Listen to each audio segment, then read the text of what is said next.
Rabbi Derek here, Beth Messiah Synagogue.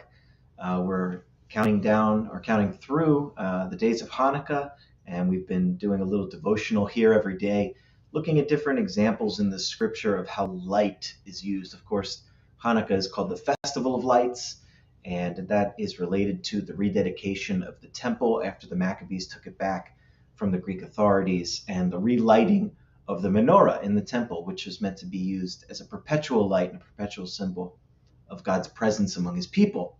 And we looked at that yesterday in Leviticus, how God had instructed Moses to instruct the priests to light the menorah and to keep it lit, again, as a symbol of God's constant presence, and a reminder of his constant presence among his people there in the tabernacle. He came to his people and showed us how to have a relationship with him. We're continuing on today. By the way, for those of you that were able to join us last night for our Hanukkah celebration, we had a wonderful time. Sorry for those of you who weren't able to join us, but we had a great time. I ate enough for 2 or 3 people, fried everything, so I can't complain.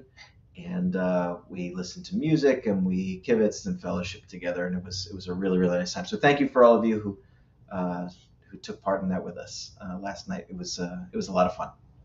Today, I want to take a look further along in Israel's history in the book of Esther.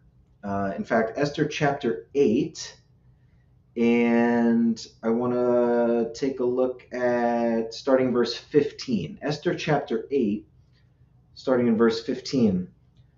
This is towards the end of the Esther story, of course. It says, "Then Mordecai, went out from the presence of the king in royal robes of blue and white, with a large crown of gold and a garment of fine linen and purple. And the city of Susa shouted and rejoiced." So, of course, Haman and his family their plot had been vanquished. The Jewish people have been saved, and now their celebration. Here's what it says in verse 16, Esther 8:16. "For the Jews, there was light and gladness and joy and honor in each and every province and in each and every city. Wherever the king's commandment and his decree arrived, there was gladness and joy for the Jews, a feast and a holiday. And many among the people of the land became Jews, for the dread of the Jews had fallen on them." Some commentaries say that what that last part refers to is some people in Babylon at least made themselves to look like Jewish people in case something bad was going to happen, because they knew at this point the Jewish people were the victors in the story. So whether or not they actually followed the God of Israel, we don't know. But the point here is bringing your attention back to verse 16. "For the Jews, there was light and gladness and joy and honor." Now, Esther is a kind of a complementary story to the Hanukkah story, because we have the I was going to say salvation, but that's a confusing term. We have the rescue of the Jewish people against a foreign power that looked to destroy them, against all odds, found their victory.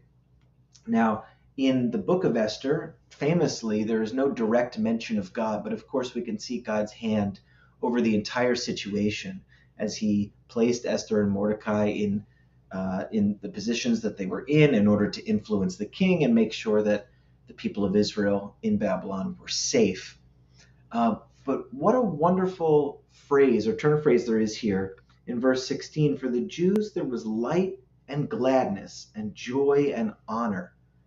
So light, symbol of God's presence, terminology that's used to symbolize good as opposed to darkness.